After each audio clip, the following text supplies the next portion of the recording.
तो अभी हम लोगों का जो क्लास है वो ग्रहणी चिकित्सा स्थान ग्रहणी दोष चिकित्सा अध्याय अध्याय नंबर 15 है ना। इसको आप निकालिए जरा। अब एकदम यहाँ ध्यान देने वाली बात है, और अक्सर बहुत सारे बड़े बड़े प्रैक्टिस करने वाले जो डॉक्टर है वो भी जहाँ जाके गुम हो जाते हैं, कंफ्यूज हो जाते हैं, उसके ऊपर हमें थोड़ा सा ख्याल रखना होगा। देखो अभी तक्रारिष्ट क्लियर हो जाने के बाद चरक में अंडरलाइन कर दिया कि भैया तक्रारिष्ट का वर्णन होने के बाद अब हम किसकी चर्चा कर रहे हैं? पित्तज ग्रहणी की चर्चा कर रहे हैं। तो इसका मतलब तक्रारिष्ट का तासीर बेशक कैसा भी क्यों ना हो, लेकिन हम उसका प्रयोग कहाँ करेंगे? तक्रारिष्ट का प्रयोग कहाँ करेंगे? तक्रारिष्ट का हम प्रयोग करेंगे वातज ग्रहणी में। जब वातज ग्रहणी में कफ के कारण से, कफ द्वारा आवृत हुआ ऐसा ग्रहणी या म्यूकस जो मलद्वार से टपकता है, गिरता है अधिक मात्रा में, या म्यूकस के साथ फ्लश में चिपकता है, गिरता है, तो ऐसे ग्रहणी का संबंध तक्रारिष्ट देने से वहां लाभ, हमें ऐसा समझना चाहिए। अब तक्रारिष्ट जो है उसको हम डायरेक्टली वातज ग्रहणी में भी नहीं देंगे, डायरेक्टली वातज ग्रहणी में भी तक्रारिष्ट नहीं देंगे। वातज ग्रहणी में अगर हमें देना है तो उस तक्रारिष्ट में कुछ और ऐसी चीजें डालना होगा जो वात सामक हो। इससे तो बेहतर है कि कुछ और दिया जाए जो वात सामक हो, लेकिन तक्रारिष्ट नहीं देना है, क्योंकि जो तक्रारिष्ट है वो क्या करता है?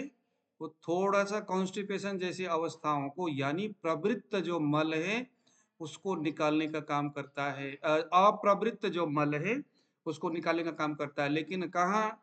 जब कफ द्वारा आवृत, क्योंकि रुक्ष गुण होता है तक्र, और भी गुण होते हैं इसमें, लेकिन प्रधान रूप से रुक्षता इसमें रहती है तक्रारिष्ट में, ये ध्यान देना।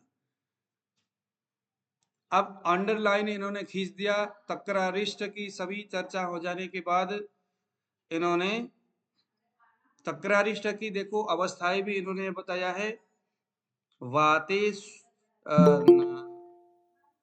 क्या क्या लिखा हुआ है देखिए जरा। तस्मात् तक्र प्रयोगाये जठराणम तथा ससाम विहिता ग्रहणी दोषे सर्व संस्थान प्रयोजयेत। किन अवस्थाओं में तक्रारिष्ट देना है? जहां ग्रहणी है, अर्श है, बवासीर है। ध्यान से दें, हर एक द्रव्यों का चयन हमें ग्रंथ में बताए बातों के हिसाब से चिकित्सा करना। ऐसा नहीं कि हाँ जी सर आप तक्रारिष्ट दे दो। कई बार अगर एक दोषज व्याधि है और समस्या कोई पुराना नहीं है, रोगी मानसिक रूप से भी कोई ज्यादा उलझा हुआ नहीं है, तब तो फिर हम कुछ भी देंगे वो लगभग काम कर ही देता है। लेकिन अगर कई सारी समस्याएं हैं और रोगी अनेक प्रकार के मानसिक कारणों से भी पीड़ित है, और ऐसे में आपके पास आया है और उसको पित्तज ग्रहणी है, उसको अर्श जैसी कोई स्थिति नहीं है। फिर से बता रहा हूं, ग्रहणी का संबंध तक्रारिष्ट का संबंध किसमें बताया? आपके पास एक पेशेंट आया जिसको बवासीर भी है, जिसको उदर रोग है, पेट में कुछ कुछ प्रॉब्लम होती है, पेट में दर्द होता है। बेशक दर्द होना तो हमने पहले आम अवस्था में बताया, अभी कुछ कुछ भूख तो लग रहा है, रोगी निराम अवस्था। देवेंद्र जी ऑडियो को म्यूट रखिए जरा। उसके बाद देखो कहाँ कहाँ इन्होंने बताया है। उदर रोग में और अर्श में, उदर रोग में अर्श, ऐसा रोगी जिसका वात कफज दोष है, ग्रहणी होने से पहले मंदाग्नि होकर बवासीर आदि अवस्थाओं को प्राप्त करके फिर वो ग्रहणी जैसी स्थिति में आया है, तो ऐसे में, या पहले मंदाग्नि हुआ, फिर अतिसार डायरिया हुआ, उसके बाद अभी ग्रहणी में आ गया, तो ऐसे 2-3 तरह के कंडीशन वाले पेशेंट में हम तक्रारिष्ट का प्रयोग करेंगे। ये भाव को हमें समझना है। हर अवस्थाओं में पेशेंट को तक्रारिष्ट नहीं देना है। तक्रारिष्ट बाजार में मिलता है किसी भी फार्मेसी का। तो कहाँ कहाँ देना है? जहाँ उदर रोग, पेट में समस्या हो, डायरिया जैसी स्थिति हो, बवासीर हो, भूख ना लगता हो, मंदाग्नि जैसी अवस्थाएं हो, ऐसी अवस्थाओं में तक्रारिष्ट देना है। अगर कॉन्स्टिपेशन होता हो, बवासीर जैसी कोई स्थिति ना हो, तब तक्रारिष्ट नहीं देना है। ये सामान्य सी बात है। अब हम देखेंगे 122 से 124 तक का सूत्र। आपको तक्रारिष्ट कहाँ प्रयोग करना है समझ में आया? सबसे पहले ये देख लो कि जैसे ही तक्रारिष्ट का जिक्र होगा तो पहले दिमाग में क्या आना चाहिए? यह चरक में ग्रहणी रोग अध्याय में लिखा हुआ है। कहीं भी तक्रारिष्ट की चर्चा आएगी। अब दूसरे नंबर में दिमाग में क्या बैठना चाहिए?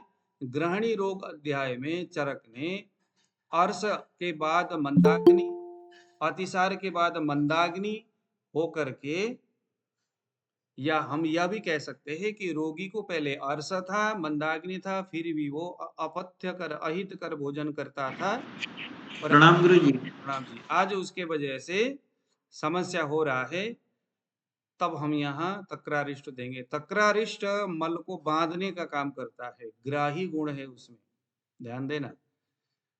या पहले उसको अतिसार था, अतिसार होते हुए मंदाग्नि था, और उसके बाद भी वो अपत्य आहार विहार करता रहा, अभी उसको ग्रहणी है, तब हमें उसको तक्रारिष्ट देना है। ये दो कंडीशन हमें याद रखना है तक्रारिष्ट के। कोई भी अरिष्ट भोजन के बाद ही दिया जाता है, वो अच्छी बात है। अगर रोगी प्रबल है, अगर रोगी प्रबल है, शक्तिशाली है ना, शरीर का बल अच्छा है, शरीर में मांस आदि बहुत अच्छा है ना, मेद बहुत है, शरीर में मोटा है, और उसका सत्व बल यानी कि सामान्य चीजों से वो डरता नहीं है, तो ऐसे रोगी को हम तक्रारिष्ट अगर आवश्यकता पड़ा तो भोजन करने से पहले भी दे सकते हैं।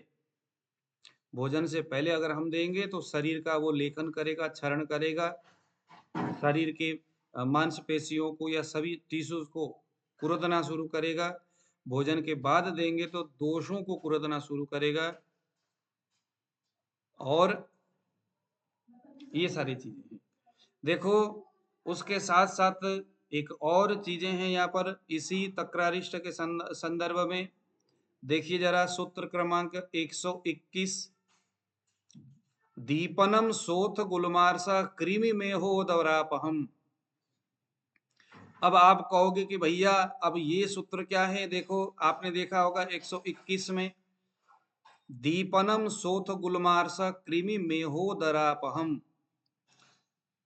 यह कहता है अगर किसी रोगी के शरीर में कहीं एडेमा हो, यानी कहीं सूजन हो, सोथ हो, या उसको कहीं अर्श, बवासीर हो। अब ये अर्श का मतलब क्या है? सिर्फ मलद्वार में दिखने वाला मत्स्य को ही अर्श नहीं कहेंगे। शरीर के किसी भी कोने में मत्स्य के समान सूखा हुआ जो कुछ दिखता है वो सभी अर्श है। क्या है वो? सभी क्या है? अर्श है। उन सभी अवस्थाओं में जो कुछ भी हमारी चिकित्सा होगी वह सभी अर्शवत चिकित्सा होगी। फिर से बता रहा हूं, किसी किसी के देखते होंगे यहाँ पर मांस का एक लूथड़ा सा लंबा सा बनता है, मेरे भी यहाँ पर कहीं देखा हुआ है, मैं आपको दिखा दूं। आप लोगों का भी होगा, कहीं ऐसे हाथ फेरोगे तो जरूर एक दो मिल जाएगा। फेरो अभी। जी गुरु जी, देखे कई लोगों के। हाँ, मस्सा गुरु जी, मस्सा। मस्सा थोड़ा सा लंबा सा होता है, उंगली से दबाओगे तो पिलपिला सा दिखता है, बहुत ज्यादा पिलपिला भी नहीं होता। तो यह जो है अर्श का अर्श है, थोड़ा सूखा हुआ होना चाहिए। एक तो है सिराज ग्रंथि होता है, सिराज ग्रंथि थोड़ा पिलपिला सा होता है, उसके अंदर कुछ नीला नीला सा रंग दिखता है, वह सिराज ग्रंथि है। सिराज ग्रंथि का संबंध रक्त और मांस से है, और यह थोड़ा सूखा हुआ, उसमें मांस के कुछ हिस्से से कवर हुआ, थोड़े से कट लगा हुआ, धारदार कुछ ऐसा अगर कहीं कील दिखता है तो वो मांस कील है, अर्श कील है। तो जहां सिराज ग्रंथि है, पिलपिला सा कुछ नीला नीला, उसके अंदर लाइन सा रेखा सा बनता हुआ भी दिखता है, यह सिराज ग्रंथि है। तो सिराज ग्रंथि का जो उपाय है वो गलगंड के हिसाब से होना चाहिए। किसके हिसाब से होना चाहिए? गलगंड रोग में बताए चिकित्सा विधि के हिसाब से होना चाहिए। और जहां इस तरह के मांस कील दिखता है वहां पर चिकित्सा हमारी अर्श मांस धातु के अग्नि कमजोर हो गया, तो ये जो अर्शा है, अर्शा तो मांस धातु की विकृति से ही होता है, लेकिन जो सिराज ग्रंथि है रक्त और मांस दोनों की विकृति से होती है। समझना, देखो ध्यान से सुनिए, इस सूत्र क्या बोलता है, तक्रारिष्ट के संदर्भ में बता रहा हूं। दीपनम, ये कैसा है? परम दीपन है। तक्रारिष्ट कैसा है? दीपन है। और दीपन की जरूरत कहाँ पड़ती है? दीपन बेसिकली एक अग्नि की व्यवस्था है, जो जठराग्नि को दीप्त करता है, आग की व्यवस्था करता है। तो जो दीपन जो औषधि होता है वो मज्जा धातु की व्यवस्थाओं को भी करता है शुद्ध रक्त का निर्माण भी करता है दीपन से अग्नि प्रज्वलित होता है, तो यह दीपन कर्म करता है। जैसे ही अग्नि बढ़ेगा तो मांस के जो लुथड़े हैं या शरीर में जो मांस के अपरिपक्व जो परमाणु जो चिपके हुए हैं उन सबको फिर वो प्रदीप्त जो अग्नि है उसको ठीक करेगा। तो यह समझने वाली बात है कि तक्रारिष्ट सिर्फ दीपन कर्म करेगा। ठीक है, यह शोथ के ऊपर काम करता है, सुखाने का काम करता है उस शोथ को। सिराज ग्रंथि में भी तक्रारिष्ट दे सकते, लेकिन चूंकि तक्रारिष्ट का जिक्र कहाँ आया है? ग्रहणी में आया है, तो तक्रारिष्ट का प्रयोग हम ग्रहणी के ही संदर्भ में करेंगे। उस व्यक्ति को चाहे कुछ भी हो जाए, ग्रहणी होना जरूरी है। उसको मंदाग्नि हुआ है, ग्रहणी हुआ है, और उसके साथ साथ उसको सिराज ग्रंथि है, उसको शोथ है, गुल्म है, अर्श है, पेट में कीड़े भी है, उसका मोटापा ज्यादा बढ़ रहा है, तो उसको हरण करने के लिए, लेकिन संदर्भ ग्रहणी है, तो ग्रहणी को ध्यान देना है। एक तरफ से ग्रहणी भी है और मोटापा भी है। अब इन दोनों को टच करता हुआ कौन सा वनस्पति या कौन सा दवाई आ गया? तक्रारिष्ट आ गया। लेकिन संदर्भ क्या है? कफ से आवृत हुआ वायु, कफ का मात्रा ज्यादा होना चाहिए, वायु का मात्रा ज्यादा होना चाहिए, कफ कुछ कुछ आम और कुछ कुछ निराम होना चाहिए, म्यूकस के रूप में चीजें निकला हुआ होना चाहिए, कॉन्स्टिपेशन हुआ ना हो, यह बातें हमें ख्याल रखना है, तब हमें तक्रारिष्ट में काम करता है। ऐसा ही कृमि के संदर्भ में भी, कृमि क्या है? लार्ज इंटेस्टाइन में स्टूल अगर बचा हुआ है, रुका हुआ है, तो स्टूल क्या है? कफ भर गया है, मल है ना, तो उसका छेदन भेदन, उसका अवशोषण करने का काम कौन करेगा? तक्रारिष्ट करेगा। तो तक्रारिष्ट हमें पित्तज जैसी अवस्था में नहीं देना है। अगर उसका पित्त बढ़ा हुआ है, नाड़ी में पित्त दिखता है, तो तक्रारिष्ट के बाद अंडरलाइन, उसके बाद देखो पित्तज ग्रहणी 122 में, स्वस्थानगत मूल क्लिष्ट अग्नि निर्वापकम विषम विषक पित्तम ज्ञात्वा विरेकेण नीरहरेद बमने नवा। फिर से दूसरा पढ़ता हूं, अभिदाही भिरन्नैश्च लघुभिक्तिक्त संयुतहि जंगलानां रसैर्यूसैर्मुद्गादीनां खड़ैरपि दाढिमाम्लैः ससर्पिष्कैर्दीपनग्राहि संयुतैः तस्याग्निं दीपयच्चूर्णैः सर्पिरभिस्सापि तिक्तकैः। देखे होंगे सूत्र, है ना। अब ये क्या बोलता है? स्वस्थानगतम उत्कृष्ट अग्नि निर्वापकम भिषक, यह कहता है कि पित्त जो है अपने स्थान में स्थित है। अब देखो पित्त के स्थान कौन कौन से हैं, कोई बताइए जरा,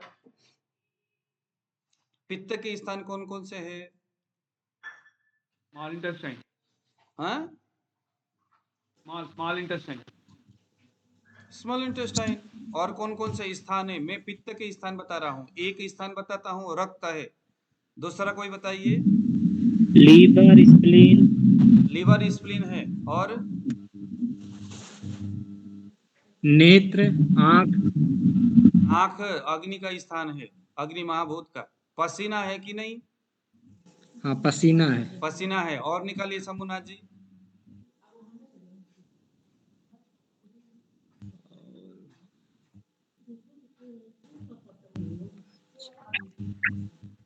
और क्या है? अमाशय, आमाशय है, बहुत अच्छी बात है। और चलिए फिलहाल इतना ही हम समझते हैं। तो इन इन स्थानों में पित्त है या बढ़ा हुआ है, बिगड़ा हुआ है, और बिगड़ करके वो बहिर्मुख होना चाहता है। देखो नीरहरेद कहाँ गया? ये रहा, स्वस्थानगतम उत्कृष्टम अग्नि निर्वाकम। स्वस्थानगत उत्कृष्ट पित्त अपने स्थान से उत्कृष्ट हो रहा है। उत्कृष्ट होने का मतलब है जैसे दूध को हमने कढ़ाई में डाल करके उबालना शुरू किया, अभी तक तो कुछ नहीं था, लेकिन जब उबाल हुआ उसमें से जब फेन आना शुरू हुआ, हमने ध्यान नहीं दिया तो वह दूध क्या हो जाएगा? उत्कृष्ट होना शुरू हो जाएगा। क्या हो जाएगा? उत्कृष्ट शब्द का अर्थ है वह अपने स्थान से बहिर्गमन होना शुरू हो जाएगा, अपने स्थान से बाहर। अगर पसीना पित्त का स्थान है तो बहिर्गमन उत्कृष्ट होगा तो क्या हो जाएगा? पसीना ज्यादा आना शुरू हो जाएगा।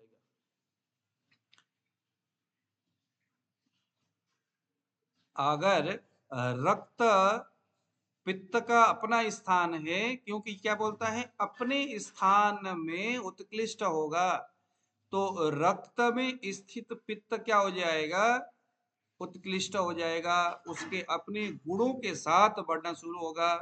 द्रव्य, गुण और कर्म तीनों ही पद्धतियों से उसके मात्रा भी बढ़ेगा, उसका नेचर भी, उसका गुण भी बढ़ेगा।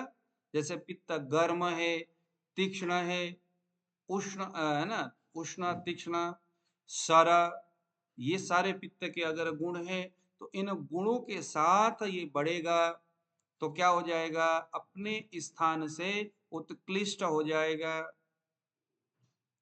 और उत्कृष्ट होकर के बहिर्गमनोन्मुख होगा, अपने स्थान से निकल करके बाहर।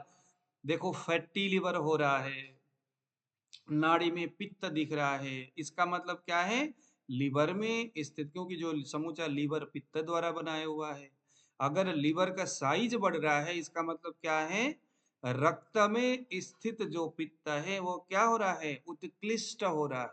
हो रहा है ना, अपने स्थान से बहिर्गमन हो रहा है।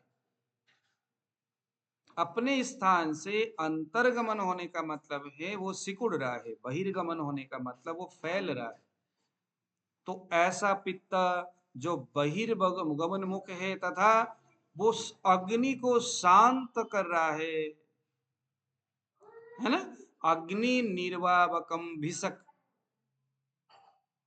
अग्नि को शांत। अब देखो जरा, पित्त में, पित्त जो है जठराग्नि में स्थित प्राकृत अग्नि के सहारा को प्राप्त करके वह पित्त अपने गुणों से, कर्म से अन्य पित्त के जो है पाचक, रंजक आदि, इन पित्तों को क्या करता है?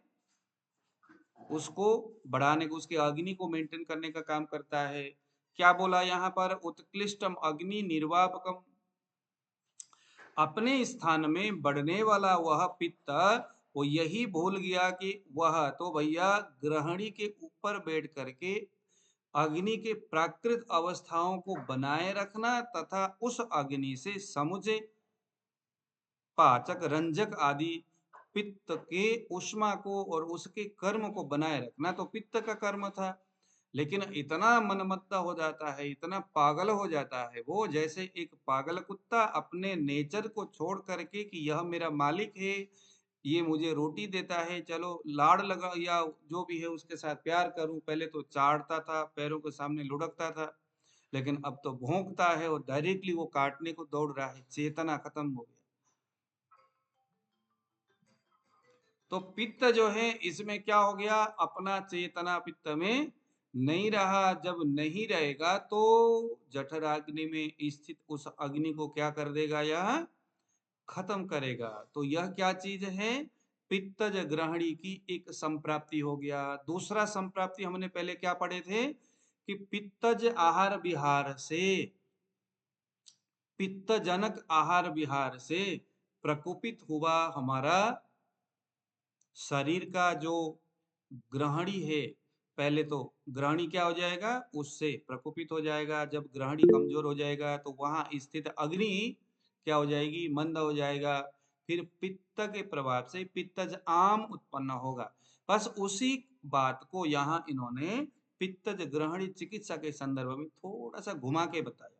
यहाँ इन्होंने क्या बोला, बात तो वही है कि आपके, एक सेकंड विक्रम जी, गलत खान पीन से, गलत एक्टिविटीज से पित्त अपने स्थान में बहिर्मुख होगा। बात तो वही है, क्या हो जाएगा, बहिर्मुख हो जाएगा। तो अब यहाँ पित्त अपने स्थान से, इस बात को देखना है यहाँ पर, स्वस्थानगत। अब देखो ग्रंथ पढ़ने से यही बात दिमाग में निरंतर आता है, स्वस्थानगत। पित्त के जो अपने स्थान है, सिर्फ पित्त बड़ा ऐसा नहीं समझना, पित्त का अपना अपना, पित्त का जो अपना स्थान है वो सभी स्थान में क्या हो जाएगा, वहां से बढ़ करके बहिर्मुख हो जाएगा, बहिर्गमन हो जाएगा। होने से वह अपना प्राकृत उष्मा, उसकी जो नेचर है कि भाई गर्मी करना है, भूख को जगाना है, पाचक पित्त के कर्म को कराना है, रंजक का कर्म कराना है, ये सब कुछ भूल जाएगा। परिणाम से क्या हो जाएगा, उससे अग्नि मंद हो जाएगा, अग्नि शांत हो जाएगा, यानी अग्नि मंद हो जाएगा। तो अगर ऐसी स्थिति है तो उसे पित्तम ज्ञात्वा, इसको पित्तज ग्रहणी है ऐसा समझ करके, विरेकेण नीरहरेद या बमनेना, उस पित्त को विरेचन के माध्यम से या बमन के माध्यम से शरीर से धीरे धीरे, जल्दीबाजी नहीं, धीरे धीरे बाहर निकालना है। अब यहाँ ये बात क्यों बोला बमन के लिए, तो ये है, अगर वह पित्त आमाशय में स्थित, जैसे आमाशय भी पित्त का स्थान है लेकिन ये कफ का भी स्थान है। अगर आमाशय में आंख जो है पित्त का स्थान है, अगर आंख में पित्त का प्रभाव बढ़ रहा है और वहां से बहिर्मुख होने को तैयार है, आमाशय में तैयार है, तब क्या है, तब आपने देखा कि इसमें कुछ कुछ कफ के भी लक्षण आ रहा है, वोमिटिंग टेंडेंसी भी हो रही है। तब उसको विरेचन करके फिर बाद में क्रमशः पहले वमन करा करके फिर विरेचन करना। दोनों ही बातें यहाँ लिखा है। हमें जो अच्छा लगता है वो हमें नहीं करना है। इसीलिए जिस तरह से हम शास्त्र पढ़ रहे हैं उसी विधि से आपको भी शास्त्र पढ़ना होगा, यदि आप एक सफल चिकित्सक बनना चाहते हैं। तो ये बड़ी कंपलसरी है, ग्रंथ में किस जगह में क्या शब्द आया है, उसका तात्पर्य क्या है और हमें अब क्या करना है। तो विरेचन करना है या आवश्यकतानुसार वमन करना है। अविदाही विरण्येन लघु विस्तिक्त संयुत, ऐसा भोजन करना है जो रोगी को जलन पैदा न करता हो। अविदाही भोजन करना है, कोई भी भोजन अविदाही करना है। अविदाही का मतलब है जो विदाई ना हो, स्पाइसी चीजें ना हो, कोई भी ऐसी चीजें है हो ही ना, जो कि जैसे अब ऐसे अवस्था में अगर आप क्या करोगे, अगर आपने ये दे दिया, तक्रारिष्ट दे दिया, तो क्या हो जाएगा, तक्रारिष्ट यहाँ विदाह उत्पन्न करेगा। क्योंकि तक्र कैसा है, एक तो कसाय भी है, रुक्ष गुण हो गया, अम्ल खट्टा भी है, तक्र का स्वभाव भी खट्टा है। तो खट्टा जो होता है वो पित्त के लिए अच्छा नहीं होता है, नमक कफ के लिए अच्छा नहीं होता है, और खट्टी जो चीजें हैं वो पित्त के लिए अच्छा नहीं होता। तो ऐसे में वो अविदाही रहेगा, खट्टी चीजें भी अविदाही, नमक भी अविदाही। तो देखना है कि शरीर में जो ये ऐसी स्थिति हो रही है वो लवण रस प्रदान है या अम्ल रस प्रदान है, इसको भी हमने पहले पढ़ा है। यह भी एक समझने वाली एक अलग चीज है। अम्ल रस का प्रभाव ज्यादा है या लवण रस का प्रभाव ज्यादा है? लवण रस का प्रभाव ज्यादा होगा तो शरीर में सुस्ती, आलस्य यदि आएगा, उसके शरीर में, कपड़े में सफेद, जब पसीना ज्यादा आएगा और बाद में जब सूख जाता है तो सफेद उसका कलर हो जाता है, नमकीन, उसके कपड़े एकदम नमकीन सा हो जाता है। लवण रस प्रधान व्यवस्था है शरीर में। तो कोई भी ऐसी चीजें नहीं देना है जो नमक खाने को पूरा ही बंद कर दो। उसको गुस्सा ज्यादा आता है, उसको लूज मोशन अक्सर होता रहता है, पेट में जलन होती है, गुस्सा ज्यादा आता है, तो फिर ये अम्ल रस प्रदान है। तो यहाँ कोई भी ऐसा चीज देना ही नहीं है जो, तो इस तरह से अविदाही। अब देखो लवण भी अविदाही है, लवण भी विदाही है और अम्ल भी विदाही है, कटु भी विदाही है, सभी विदाही है। लेकिन अब ये विदाही जो पदार्थ है देख करके हमें नहीं देना है कि इसमें कौन सा वाला जो रस है उसका नहीं करना। तो ऐसे ही लघु गुण युक्त है ना। अब देखो जरा, लघु विस्तिक्त संयुत ही, लघु गुण युक्त जो, जैसे अभी चरक में हमने पढ़े थे ना पहले, यवागु हो गया, पेया हो गया, तो ऐसा कुछ जो तिक्त रस प्रदान हो और लघु हो, जैसे मूंग का दाल इसमें बहुत अच्छा काम करता है। मूंग का दाल, उसका सूप बनाया और उसको थोड़ा सा ऐसा कुछ मिला करके सूप पीने को दे दिया प्रारंभ में, है ना। लघु विस्तिक्त संयुक्त है, उसमें कुछ तिक्त रस भी, जैसे देखो तिक्त रस में क्या क्या आता है। जैसे अगर मैं कहूंगा कच्चा पपीता छिलका सहित खाओ तो क्या हो गया, तिक्त रस है कि नहीं उसमें, लेकिन उसका बढ़िया से कुछ ऐसे बना करके खाओ, सलाद जैसा, क्या बोलते हैं उसको, हमारे निर्मल सर जी बोला करते थे, रात में, सुबह रात में खाना खाने के बाद या छौंका लगा के चटनी। चटनी सा बना करके, लेकिन चटनी में मिर्च भी नहीं डालना है, नमक भी बहुत कम डालना है, तो तड़का लगा करके थोड़ा सा इसको लिए तो कैसा है वो, तिक्त रस है, इसको ले लो। तो हमें ना अपने युक्ति लगाना है, कौन सा सब्जी, जैसे देखो कौन सा सब्जी है जो कि तिक्त है, कड़वा है, जैसे करेला है, परवल। परवल हो गया, परवल के पत्ते, परवल का जो ये सारे तिक्ता हो गया, ये सारी जो चीजें हैं ना जो तिक्त रस प्रदान है, उसका हमें रोगी को देना होगा। जांगलानाम, जांगल देश में उत्पन्न होने वाला जो जांगलानाम रसैर यूसैर मुद्ग मुद्गादीनाम खड़ैरपि, है ना। तो अब ये यहाँ पर क्या बोलता है,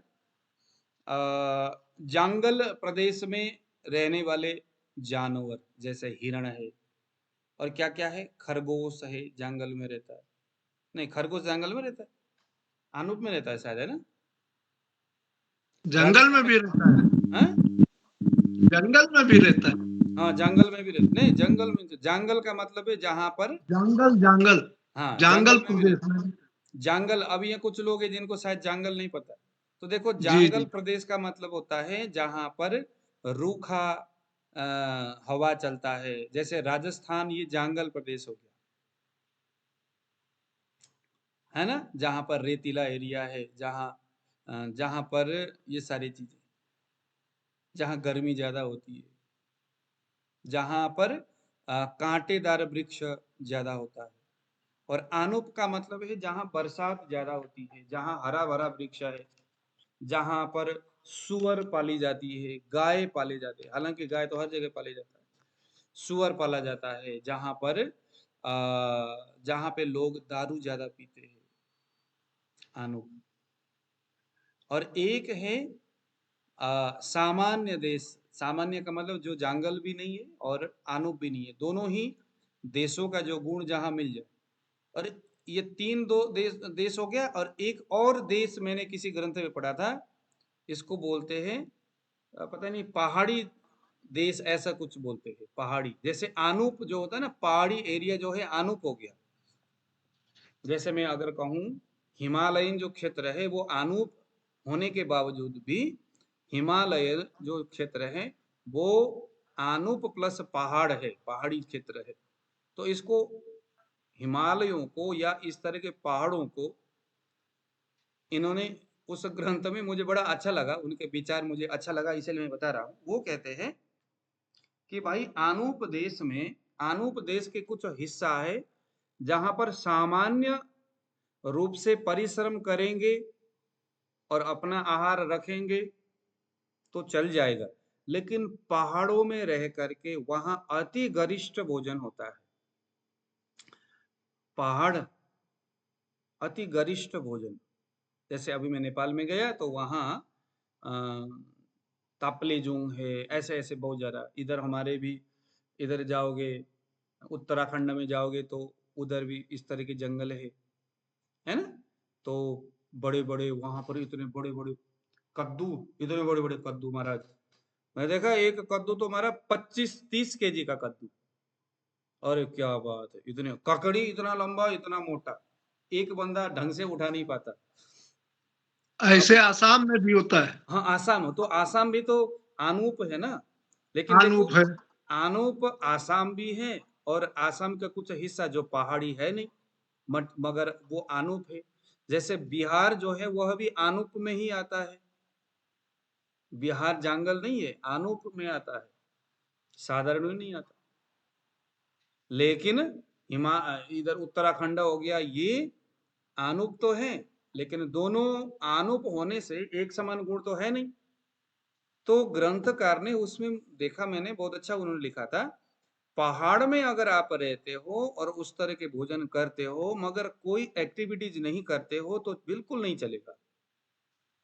हालांकि एक्टिविटीज तो हर जगह करना पड़ेगा, लेकिन पहाड़ में उस पहाड़ के ऊपर चढ़ना है, बोरी लेके नीचे आना है, या जो कुछ भी है, चढ़ना है आना है, पैदल ही जाना है, ऐसा नहीं मोटर रूट करके निकल गए। अगर ऐसा करोगे तो वहां पे रह करके वहां पे उपजने वाली आहार को आप बिल्कुल भी डाइजेस्ट नहीं कर सकते। आहार की तो बात छोड़िए, वहां के पानी वहां के हवा भी आपको तंग करेगा, रोगग्रस्त करेगा। इसलिए आजकल देखो पहाड़ों में लोग रोगी ज्यादा हो रहे, पहाड़ों में बहुत विचित्र हाल है। किसी भी हॉस्पिटल में जाओगे वहां 10 में से 6 या 7 पहाड़ के लोग होंगे, आप जाके देखो। क्यों? क्योंकि अब भैया काम करने की, अब जैसे राजस्थान है तो वो तो भैया जंगल प्रदेश है, वो तो प्रकृति अपने आप आपके चर्बी को पिघल रहा है। तो अगर आप थोड़ा आराम भी कर लोगे दिन में तो कोई बात नहीं, लेकिन अगर अनूप प्रदेश है और वो भी पहाड़, तो वहां नहीं चलेगा, वहां आपको काम करना पड़ेगा। तो ये स्थान की अपनी मर्यादा है, और किस स्थान में आप रहते हो, कहाँ आपका जन्म हुआ है, ये सारे भी। इसीलिए ना जब हम प्रिस्क्राइब करते हैं किसी पेशेंट का, मतलब कि जब हम उसके डेटा जब हम कलेक्शन करते हैं तो इस बात का विशेष ख्याल रखना पड़ता है कि उसका जन्म कहाँ हुआ है और रोग किस स्थान में हुआ है और अभी वो कहाँ रहता है। इन बातों का बड़ा ख्याल रखना होता है। मान लो कि कोई आदमी पहाड़ में जन्म लिया, कई साल तक रहा, वहां जब तक रहा कोई दिक्कत नहीं, और वहां के हिसाब से एक्टिविटीज उसका चल रहा था, उसके बाद वो इधर आया किसी दूसरे स्थान में, दूसरे देश में, जैसे राजस्थान में गया तो क्या हो गया, जंगल में गया। अब जंगल में गया मगर उसकी एक्टिविटीज पहाड़ों की जैसी, अरे भैया हमारा तो ये ट्रेडिशनल फूड है, शुरू हो गया ट्रेडिशनल फूड। कहाँ? जंगल में। कहाँ का फूड है? भैंस खाएंगे जी हम तो राजस्थान में रह के, भैंस के मांस, सुअर के मांस खाएंगे, खा ले भैया मर जा। राजस्थान में रहने वाले लोगों के लिए नहीं है वो। तो ये सारी जो चीजें हैं, स्थान विशेष के हिसाब से जो भोजन प्रकृति ने जो तैयार किया हुआ है उसके हिसाब से चलना चाहिए। तो जंगलानम रसर यूसर मुदगादीनम खड़ैरपीहि, है ना। मुदग यानी मूंग का दाल जो है उसका सूप बनाना है, उसमें कुछ खट्टा रस भी उसमें मिलाना है, कुछ खट्टा, जैसे खट्टा में यहाँ अनार का रस ऐसा बताया जाता है। अनार का रस जो है वो पित्त के उस तीक्ष्णता को कम करता है। हालांकि अम्ल होने के बावजूद भी अनार इसके विपरीत, जैसे आंवला भी पित्त के विपरीत विरोधी ही गुण है, उसमें बेशक खट्टापन है लेकिन फिर भी विरोधी गुण है। तो इस तरह से ग्राही औषधों एवं घी के साथ भोजन कराकर रोगी को जठराग्नि को प्रदीप्त करे। फिर से बताता हूं, यहाँ पर दाड़िम आमलई, देखो दाड़िम किसको बोलते हैं? अनार को। अब ये दाड़िम कौन सा है भैया? ये जो अनार जो आजकल मिलता है ना, ये अनार तो बहुत मीठा है, बट दाड़िम आप लोगों ने खाया कभी किसी ने? वो उतना मीठा नहीं होता है। वो किसी ने खाया है तो बताइए। हमारे यहाँ जो होता है गुरुजी वो दाड़िमे है। हाँ, इतने छोटे छोटे होते, निकाल करके खाओगे हम्म, तो थोड़ा सा मीठा, कुछ खट्टा। तो उसमें मीठा दाने तो सफेद होते हैं। हाँ, दाने खट्टा सफेद होते। ये है दाड़िम, असली दाड़िम है वो। दाने सफेद होते और खट्टा जी। होता है, मीठा भी होता है कुछ। तो वह जो दाड़िम है वो एक्चुअली यहाँ पर जो ये बताया ना, उसके रस निकाल करके इसमें डालना चाहिए। दाढ़ी मामलही, अम्ल है वो, देखो दाढ़ी मामलही। वह दाड़िम कैसा है? अम्लही, वो अम्ल है। ऐसा दाड़िम हमें लेना है। अब यहाँ पर क्या करते हैं? हाँ जी दाड़िम, अच्छा चलो अनार। अब ये अनार इतना मीठा होता है महाराज, लेकिन फिर भी चलो ना मिले तो क्या करे, है ना? उसका नाती पोता परपोता तो कुछ होगा ही वो, तो थोड़े बहुत काम करेगा, लेकिन बेसिकली दाढ़ी मामला ही, दाड़िम ही यहाँ अच्छा काम कर सकता है। ससर पीस कई दीपन ग्राही संयुत ही। अब देखो पित्त है तो उसको ग्राही और दीपन, ग्राही और दीपन कौन सा होगा? जैसे सोंठ कैसा है? दीपन है और ग्राही है कि नहीं? तो अब आप यहां विचार करो इस सूत्र के हिसाब से, दीपन ग्राही संयुत, वह दीपन वनस्पति या जड़ी बूटी ऐसा हो जो ग्राही भी हो, जो ग्राही भी हो। तो ग्राही का मतलब क्या है? जो मल को बांधने का काम करता है। ग्राही का मतलब क्या है? अगर किसी का कॉन्स्टिपेशन है तो उसको ग्राही द्रव्य नहीं लेना है भैया, सौंठ वाला चाय नहीं पीना है। या ग्राही में दही जो है वो भी कैसा है? ग्राही है। दही कैसा है? ग्राही है। तो ग्राही का मतलब क्या है? उसमें अग्नि को जलाने का, आहार को पकड़ने का, समान वायु के 2-3 कर्म करता है। लेकिन अनुलोमन पकड़ने का तो काम करता है, समान वायु में जो पकड़ने का, लेकिन छोड़ने का काम ग्राही में नहीं है। पकड़ करके पकाने का काम करता है। पकड़ना, पकाना और उसके परमाणुओं को अपने अपने स्थान में विभाजन करना, समान वायु के जो सारा कर्म है वो ग्राही है। एक कर्म नहीं है, वो क्या है? उस पहले पकड़ना, फिर उसको डाइजेस्ट करना, फिर उसको अलग अलग परमाणु में विभक्त करके अलग अलग स्थानों में फेंक देना, ये समान वायु का काम है। एक वह कर्म जो अलग अलग जगह में फेंकना है, इसको छोड़ करके बाकी सभी जो कर्म है वो ग्राही के अंतर्गत, उसको एक साथ बोलेंगे तो ग्राही कहेंगे। तो ये ग्राही कौन करता है? दही हो गया, सौंठ हो गया, ऐसे और भी बहुत सारी चीजें, अभी मेरे दिमाग में दो ही आ रहा है। तो यहाँ पर ग्राही द्रव्य हमें प्रयोग करना चाहिए, और वह भी किसके साथ? घी के साथ। ग्राही औषधि एवं घी के साथ भोजन कराकर रोगी को जठराग्नि को प्रदीप्त करना चाहिए। किस रोगी में? पित्तज ग्रहणी में। इसी के साथ साथ कुष्ठाधिकार में, क्योंकि पित्त अगर होगा तो पित्त रक्त जो है ना वो कुष्ठ रोग कर सकता है। तो देखना है कि भैया इसको कुष्ठ में बताए हुए कुछ हेतु तो नहीं है, या कुष्ठ रोग का कुछ पूर्व रूप तो नहीं है, जो हमने पहले बताए थे कुष्ठ रोग का पूर्व रूप। अगर कुछ कुछ मिलता है तो कुष्ठ रोग में बताया हुआ जो दवाई है, जैसे महातिक्त घृत हो गया, तिक्तक घृत हो गया, इन घृतों का भी हम वहां प्रयोग कर सकते हैं, अगर कुष्ठ रोग के पूर्व रूप उस रोगी में दिखता है। नहीं तो सामान्य रूप से सौंठ से सिद्ध कर लो। सोंठ ग्राही भी है, दीपन भी है, और शीतल भी है, यानी उष्ण रस, रस उसका उष्ण है, लेकिन विपाक उसका जो है ना, वीर्य भी उष्ण है लेकिन विपाक उसका क्या है, शीतल। तो इस तरह से हम इसका यहाँ पर सेवन करा सकते हैं। और अन्य भी कोई अगर उसके अवस्थानुसार तिक्त, अब यहाँ पर ना जो तिक्त रस है, तिक्त, शीत, तिक्त, उष्ण, अगर पित्त कफ के साथ मिला हुआ है, पित्त कफ के साथ मिला हुआ है और कफ का परमाणु ज्यादा है, तो तिक्त रस उष्ण गुण प्रदान होना चाहिए। जैसे गिलोय, गिलोय कैसा है, तिक्त उष्ण है। लेकिन अगर वही पित्त वायु के साथ मिला हुआ है तो वह तिक्त उष्ण स्निग्ध होनी चाहिए। तिक्त उष्ण स्निग्ध। पित्त वायु के साथ मिला है, पित्त वायु के साथ मिला है, पित्त का मान कम है, वायु का मान ज्यादा है, तिक्त उष्ण स्निग्ध। लेकिन पित्त अधिक है, वायु थोड़ा कम है, तो तिक्त, तिक्त रस और कुछ ठंडा कुछ गर्म और स्निग्ध, ऐसा जड़ी बूटी में ढूंढो और उससे सिद्ध कर लो। कोई जरूरी नहीं है इतना ज्यादा जड़ी बूटी का, एक ही जड़ी बूटी बहुत है। अगर आपको लगता है कि कफ और पित्त दोनों मिले हैं तो गिलोय के साथ उसको सिद्ध करो, घृत को, और घृत सेवन कराओ, उतना पर्याप्त है।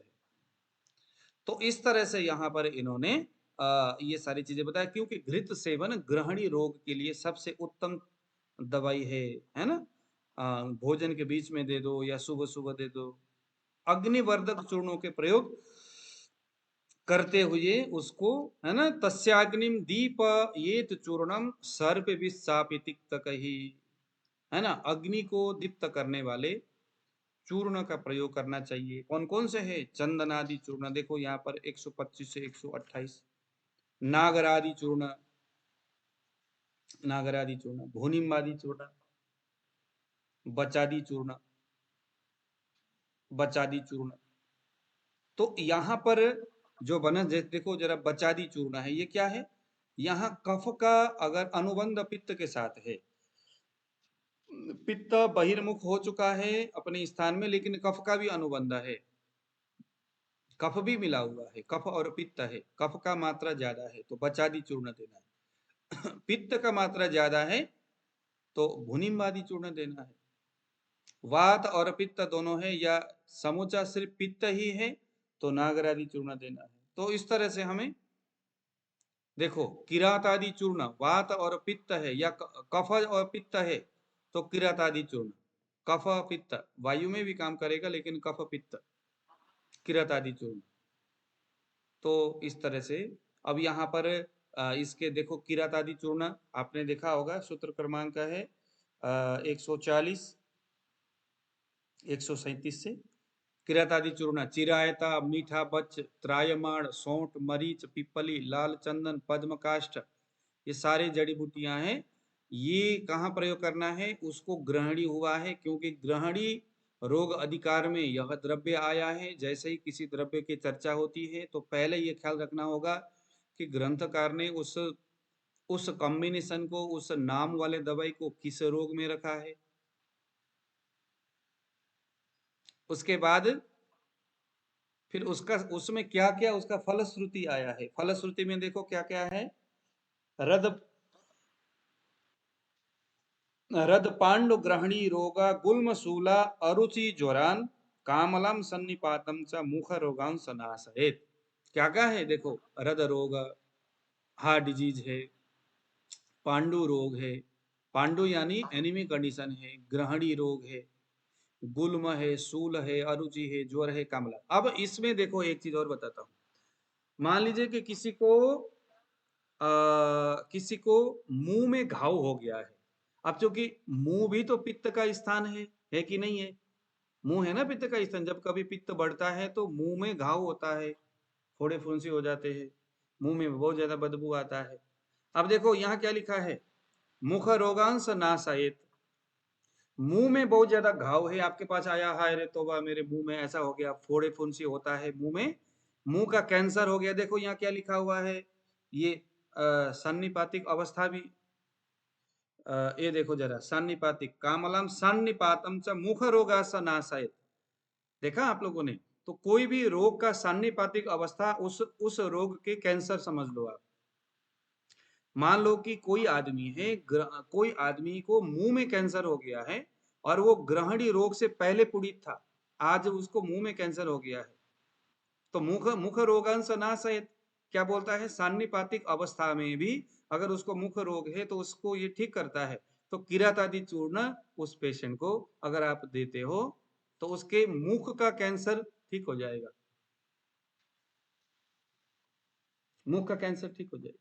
अब मुख्य कैंसर में चिरायता, मीठा बस, त्रायमाण, सोंठ, मरीच, पीपल, लाल चंदन, इसका काढ़ा बना करके उसको बार बार पीने को दो, इसका चूर्ण दे दो, कुछ भी दे दो, बस यही सारे देते रहो दिन भर। कभी इसको घृत बना करके दे दो। मांस रस, जब हम कैंसर में ना ओरली जब हम गरारा करते हैं ना तेल से, तो मांस रस से और सरसों के तेल से गरारा करने की बातें बताई जाती है। तो जो मांस है, जो बकरे का जो मांस है या कुछ भी आप मीट लेके आते हो, तो उसमें इन जड़ी बूटियों को डाल करके पकाओ, उसका रस निकालो, उससे गरारा कराओ। सरसों के तेल में इसको पकाओ और उससे गरारा कराओ, तो क्या हो जाएगा, मुख रोगांश नाश है। सन्निपातिक अवस्था में यानी कैंसर की अवस्था में अगर उसका ओरल कैंसर है तो डेफिनेटली ये क्या हो जाएगा। अन्य दवाइयां भी हमें देना चाहिए, लेकिन एक कंसेप्ट तो यहाँ क्लियर हुआ कि अगर मुख में छाला पड़ जाता है, वहां अगर कोई कैंसर है तो भैया ये पित्त का स्थान है। यहाँ हम ग्रहणी में क्या पढ़ रहे हैं कि पित्त अपने स्थान में क्या हो रहा है, बहिर्मुख हो रहा है, यानी कैंसर के परमाणु वहां उभर करके बाहर आ रहा है। आ रहा है समझ में? सुनील जी समझ में आया कि नहीं आया? अब हमें ओरल कैंसर के लिए कहीं ग्रंथ ढूंढने की जरूरत पड़ेगी कि नहीं पड़ेगी? बिल्कुल पड़ेगी, यहाँ तो है ही है। यही है, लेकिन अभी इसको निकालने की बात है ना, इसको जिस तरह से इन्होंने लिखा है उसको समझने की बात है। हर रोग का सान्निपातिक अवस्था का मतलब है कि उसकी कैंसर आप समझ लो। हर रोग का मूर्छा आप उसको एपिलेप्सी समझ लो। जहां भी कभी मूर्छा लिखा हुआ है ना किसी रोग में, समझ लो वो एपिलेप्सी, उसको सीजर उसको आता ही आता होगा। तो उसको अब एपिलेप्सी की चिकित्सा कैसे करें? जैसे यहाँ पर देखो ग्रहणी उसका जैसे कि गुल्म हो गया, मान लो उसको एंडोमेट्रियोसिस हो गया है या उसको फाइब्रॉइड हो गया है, कोई लड़की है। अब क्या लिखा हुआ है यहाँ पर लिखा हुआ है कि रत पांडु ग्रहणी रोगा गुल्म। गुल्म मीन्स गांठे, शरीर का कोई उभरा हुआ भाग गुल्म। गुल्म मीन्स वैसे गांठे। तो पीसीओडी क्या है, एंडोमेट्रियोसिस क्या है, या मैं कहूं कि फाइब्रॉइड क्या है, एक तरह का गुल्म ही है। तो गुल्म की चिकित्सा बताया, लेकिन उसको ग्रहणी है, शरीर में पित्त बढ़ा हुआ है, और जहां पर ये गुल्म है या वो गांठे हैं उसमें बहिर्मुख होता हुआ कुछ चीजें आपको दिखाई दे रहा है। क्या किया जाए? आपको किरात आदि चूर्ण देना चाहिए कि नहीं चाहिए? डेफिनेटली देना चाहिए। बेशक किरात आदि चूर्ण का संबंध पीसीओडी से, पीसीओएस से, फाइब्रॉइड से है ही नहीं, कहीं भी नहीं है। किरात आदि चूर्ण तो भैया ग्रहणी रोग में है। लेकिन हमें यह सोचना चाहिए कि ग्रहणी रोग प्रकरण में गुल्म आया है और इस पेशेंट को पहले ग्रहणी था और उसके बाद गुल्म हुआ है, तो ग्रहणी प्रकरण में गुल्म के लिए बताया हुआ औषधि ही हमें देना चाहिए। ठीक है, तो आज हमने इसको देखा, कल हम कफज ग्रहणी के ऊपर बात करते हैं। ठीक है, नमस्कार जी। किसी को कोई क्वेश्चन है तो पूछिए।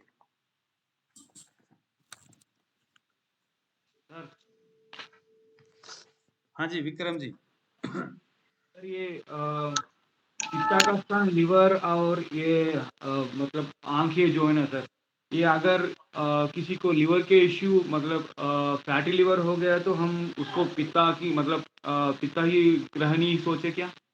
नहीं नहीं नहीं नहीं, ऐसा नहीं सोचना। फिर मैंने आपको बताया कि अवस्था देखो कि उसमें सिम्टम्स क्या है।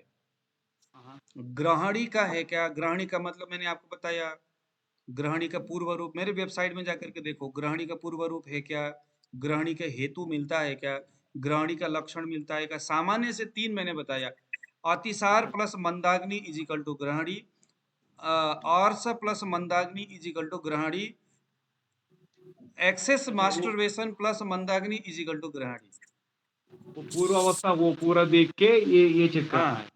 देखो ग्रहणी आज के समय में किसी भी अवस्था में प्लस मंदाग्नि प्लस अहित कर आहार विहार इज इक्वल टू ग्रहणी, यूं लगा लो। सर और ये वाता और पित्ता के मतलब ये दोनों रहे तो नागरादि चूर्ण देने को बोला था आपने। हाँ, इसको आप अपने एंड से इस वीडियो को दोबारा भी देख लेना, ग्रंथ को एक बार और इसको रिपीटेडली इसको पढ़ लो। देखो अभी हम जो पढ़ रहे हैं ना, ये लगा लो ये बहुत बड़े लेवल की ये सारी बातें हैं, तो इसको मैं जानता हूँ आप लोग उसको समझने में थोड़ा टाइम लगेगा, लेकिन कभी भी स्टडी करो बड़े लेवल से करो। ये लपर जपर एबीसीडी में ही रहोगे तो हमेशा एबीसीडी बने रहोगे, फिर आगे नहीं बढ़ पाओगे। पहले पहले समझ में नहीं आएगा भाई, कितने दिन नहीं आएगा, समझने का प्रयास करो, 10 दिन 15 दिन 1 महीने 2 महीने, जिस दिन समझना शुरू हो जाओगे ना, उस दिन जितने भी लोगों का आप वीडियो यूट्यूब में देखते हो ये अगड़म बगड़म वाले, वो सब कुछ आप डिलीट कर दोगे, उनके अनसब्सक्राइब कर दोगे, आपको वो सारी चीजें मजा नहीं आएगा, क्योंकि तब ये आपको नागरादि चूर्ण कैसे देना है सर? नागरादि चूर्ण जो है आपको पानी के साथ, क्योंकि नागरादि जो है आपका पित्त में आया हुआ है, तो उसका हीम बनाओ, गर्म पानी उसमें डाल के रख लो, ठंडा होने पर मसल करके मिश्री मिला करके दे दो।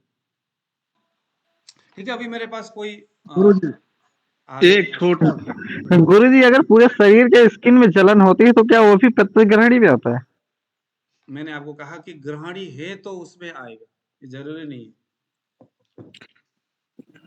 जीव गुरुजी में गुरुजी गुरुजी आपस आपस में एक दो के नंबर दे दिया करो, आपस में डिस्कस करते रहे कोई आपस में भाई सारे। हाँ जी, हाँ जी।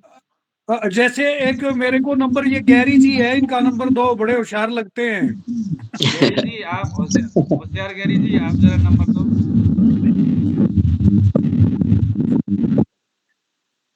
गैरी जी नंबर फिर बताइए जरा।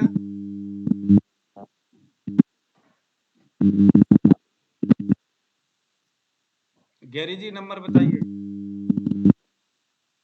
कोई प्रॉब्लम आ रही है सर इनको? गैरी जी आप नेट मुझे व्हाट्सएप में मैसेज कर दो जरा आपका नंबर। पता नहीं आपका नाम मतलब क्या लिखा हुआ, ठीक है, व्हाट्सएप में मैसेज करना, लिखिए 859 गया सर, नहीं लिख पाए। 859 हो गया 113782 113782 ठीक है सर। ठीक है जी। गुरुजी हाँ जी, अगर जीव के दोनों साइड में कट जैसे निशान बने हो तो ये भी तो ग्रहणी से ही संबंध रखता ग्रहणी है। है बेसिकली, कट जैसा अगर बनता है तो ना ये आपका जो इंटेस्टाइन है उसमें एब्जॉर्प्शन कैपेसिटी थोड़ा कमजोर होता है, म्यूकस भरा हुआ हो सकता है, या उसकी जो ग्रहणी जो हमारा जो है ना उसमें जो अवशोषण करने की जो व्यवस्थाएं हैं वो थोड़ा कमजोर हो सकता है, ये सारी चीजें देखना होगा। ठीक है जी, है ना, मेरे पास कोई आए हैं यहाँ पर, थोड़ा मैं इनसे मिल लूँ जरा, है ना। नमस्कार जी, अब सभी लोग जरा लेफ्ट हो जाइए।